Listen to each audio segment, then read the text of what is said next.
Welcome to the podcast journey of CMMC for us, the IT company, where we're just going to be telling you about our journey along the way to level 1 and eventually level 2 CMMC certification from the perspective of an MSP.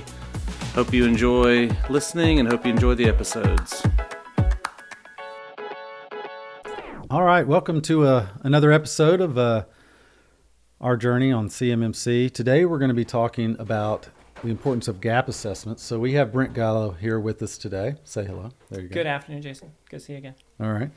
Brent's been a key member of our journey through this process and helped us with our gap assessment as well as some other customers. So he's a great individual to bring through, and we're just going to talk a little bit about how we went through this process and the importance. So I guess, Brent, why don't you start out and explain a little bit what is the role of a gap assessment in a customer CMMC journey? Of course, Jason. So gap assessment, first off and foremost, is to identify what you currently have in place and what you don't have in place. So with CMMC and level 1 requirements, there's 17 controls that you have to meet, and there's certain security objectives within each control that you have to meet. And really, you got to dive in and see what you are doing to meet those controls and what you're not doing to meet those controls.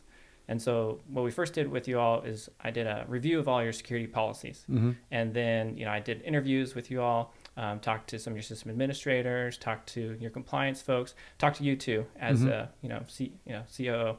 What are you doing to implement the security?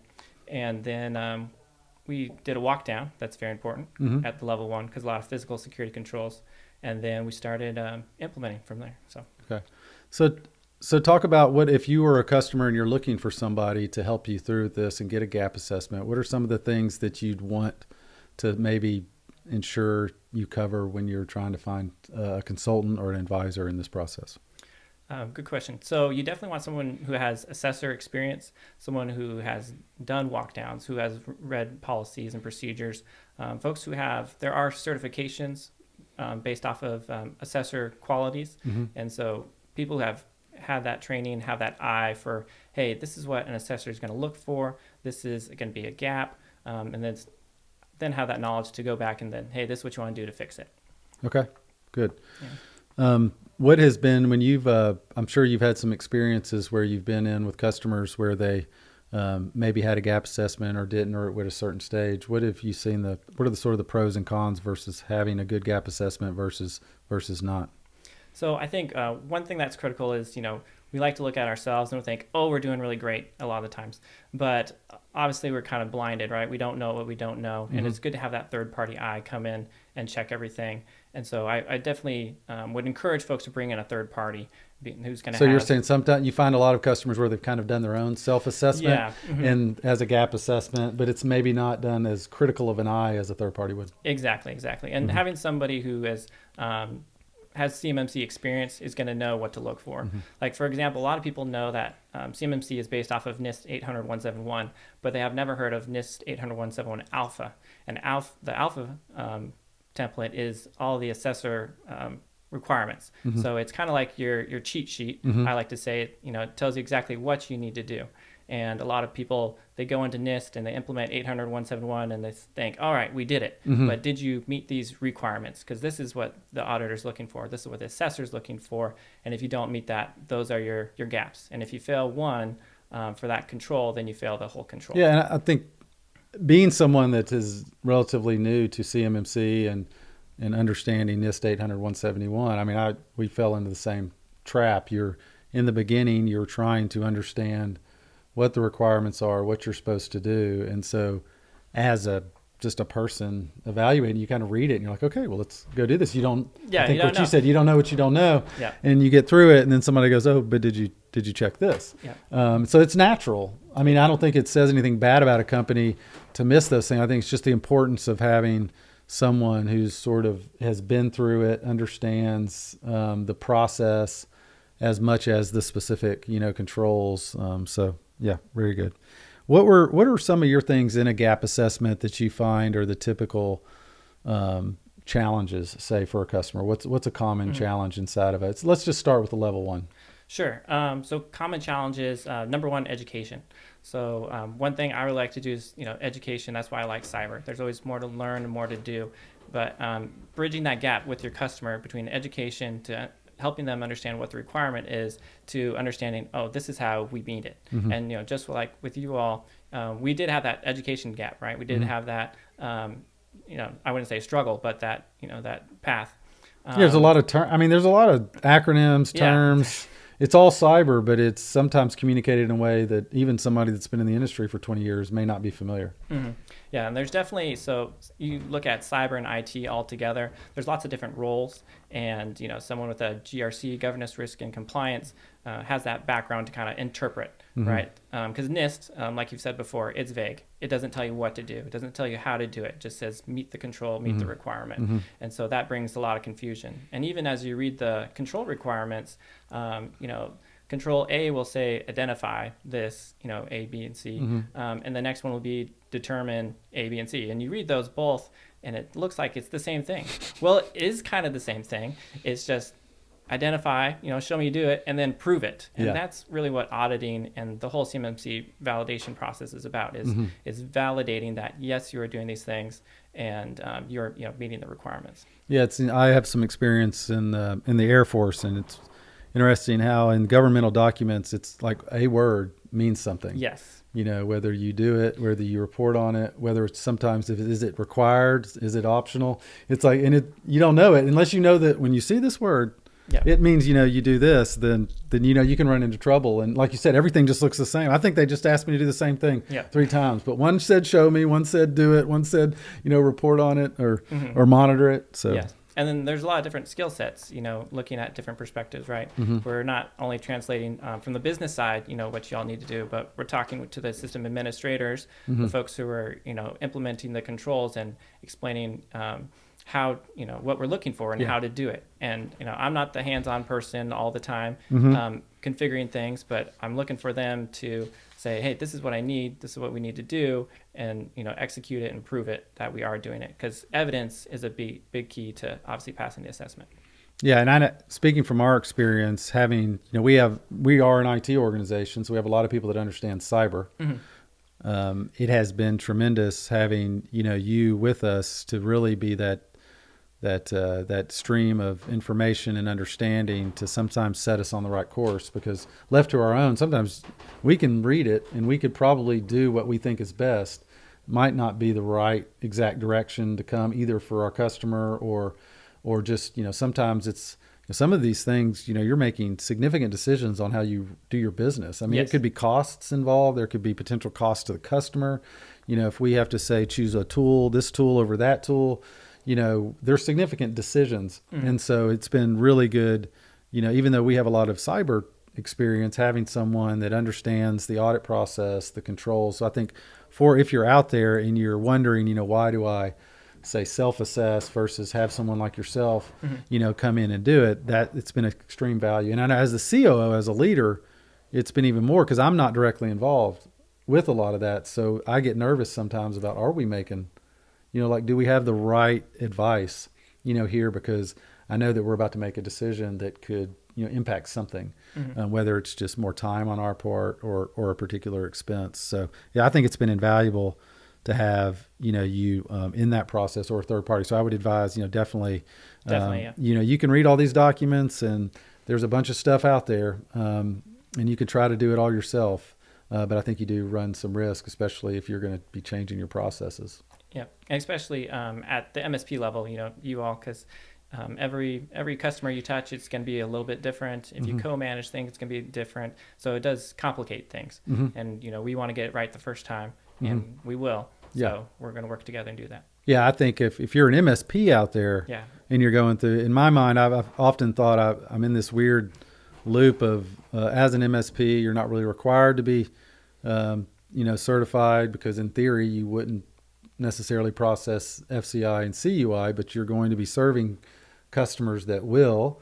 And so there's this constant should we do this because of this or that? I mean, we're an MSP and they're the customer. And so it's been really helpful too. I think if you're an MSP, it's even more critical. It is, definitely. I think it becomes a little bit more clearer when you're the standard defense, contractor, and you're trying to figure out that's really what the 800-171A is built to help them understand what they need to do. So yeah, if you're an MSP, and we've done the same thing. Like we've interacted with other MSPs and tried to find information, understanding that it's kind of a slightly different nut. It is. To crack. What's the like on the ongoing basis from sort of more of a project management perspective? What does the routine usually look like week to week to get through this process? So week to week. So currently, I'm working on your level 2 policies and procedures, and I've already taken a lot of the information you provide me and incorporating that in. So week to week, it's a lot of back and forth with your team, with your IT folks to figure out, hey, what are we doing to meet this control? All right, now let's have some evidence to meet this control, or maybe we don't have a process in place yet, and so we need to work with the right folks to figure that process out. For example, we were talking about for level 1, public access or public information access, and how you do posts on LinkedIn and stuff, and you have to make sure that FCI and CUI is not posted, and we had to create a new process and put that in place for the marketing manager to approve any post that goes out and to do a monthly review. Yeah. So we're not only configuring things, creating new policies. Decisions are being made at your level that we're still working on about how we're going to serve the customers. It's a lot altogether, and it's constant, so that's why it does take a long time. I recommend at least a year to 18 months for organizations to figure out, hey, this is how we're going to tackle it, this is the technology we're going to need, and then the implementation, the documentation of all that comes together. And you still all have, daily jobs to do, right? You're helping customers, Right. and that takes time away from customers and vice versa. So it is something you really have to stay dedicated onto to complete. And that's why it takes a long time. Yeah. And really, I mean, the gap assessment is just kind of the start, right? It is, yeah. That's Because just the start. you kind of you come in, you mark the easy stuff that you can see, you ask some questions, but it's when you get into okay, well, now we have 50% of these are unmet. What are we going to do? And I know for you, like you did our gap assessment, which tells us sort of where we are, but in my mind, it's the implementation support beyond that is really where the magic, sort of happens. Yes. And you've been really, critical, to that, like I said, keeping us on track as far as, and I think my biggest takeaway from it is the amount of structured information that you have to start create. Like you're creating these policies, these procedures. I mean, honestly, and I know we'll get into more technical probably things as we get in deeper into level 2, because just FYI, so for now we're almost done with level 1. There's not a lot of technical things that we have to implement. Most of it's writing policy and procedures around things that we're already doing, or just tweaking a procedure or something like that. And so it's documentation and where's it at, and creating this library, and how are you going to link it all together, because I mean you could probably muscle your way through a level 1. Once you get into level 2, like you don't want to be halfway through your level 2 and figure out, oh, we've been doing this wrong the whole time. Yes, no, I definitely do that gap analysis, right? Figure out where you need to go. But my goal is to make it easy for the auditor to come through. And so while it's painful now to get through it, it'll make an audit so much easier. My goal as your RP and CCP is to make it easy for the auditor so they don't have any questions, basically, right? So they have all the information they need the first time. And coming into an assessment, like first impressions is everything, right? Just in life. And that first impression, when that auditor gets, your first access control policy, reads through 3.1.1 access control, what they're seeing, and then, what they're going to see after that, that's a big tell to, how that assessment's going to go. Is this going to take a lot of time? Am I going to have to ask for more evidence? Where's this control requirement? Where's the A, where's the B, where's the C requirement? If they have to look, they have more questions, it makes it a pain for them. So they typically dig in deeper. It's like when it's obvious that something's not right, it's like, exactly. They dig in. Going through a lot of military audits, it's like they always tell us, if you can fill out a bunch of stuff online that indicates that you're doing, like do it. Because if they see nothing, then they come with questions. Yeah, exactly. So my goal is to, emphasize and just describe everything, right, to the T, so that there are no questions and we can move through quickly. And that also trains your team better, right, for when they do have the assessment. Yeah. So everyone knows what's happening, knows what the procedure is, and that auditor can go to any responsible person and answer the questions correctly. Yeah. And so in my mind, with us, and I would think most customers will start out this way. Your initial gap assessment, trying to get to level 1, is setting the groundwork. Really, I think most customers, if they're doing significant work, are going to have to need to get to a level 2 Yes. audit, third-party assessment. And Most so, will, yeah. so how critical is it then? We'll kind of close it up here, but how critical is it to get started with sort of a good level 1 assessment, especially if your road to level 2 is on the way? Well, definitely very important, because you're setting a standard, right? And you're going to follow that standard all the way through. If you do, a not so good job on the front end, then that'll, kind of bleed into everything else. So, starting with a good structure, good format, good descriptions and everything is critical, because that'll showcase where you're moving on forward, right? And you're going to not miss things as they come up. Yeah. All right. Well, that's great, Brent. Thank you for your time today. No problem. Next episode, we'll get into some of the more, maybe some of the challenges that we've seen specifically, especially as we're ourselves are rolling more into level 2. Those challenges will become more evident. But just encouragement for those folks out there, MSPs or customers, is encourage you to work on finding somebody to do a gap assessment to get you started. Definitely recommend. All right. Thanks. Thanks, Jason.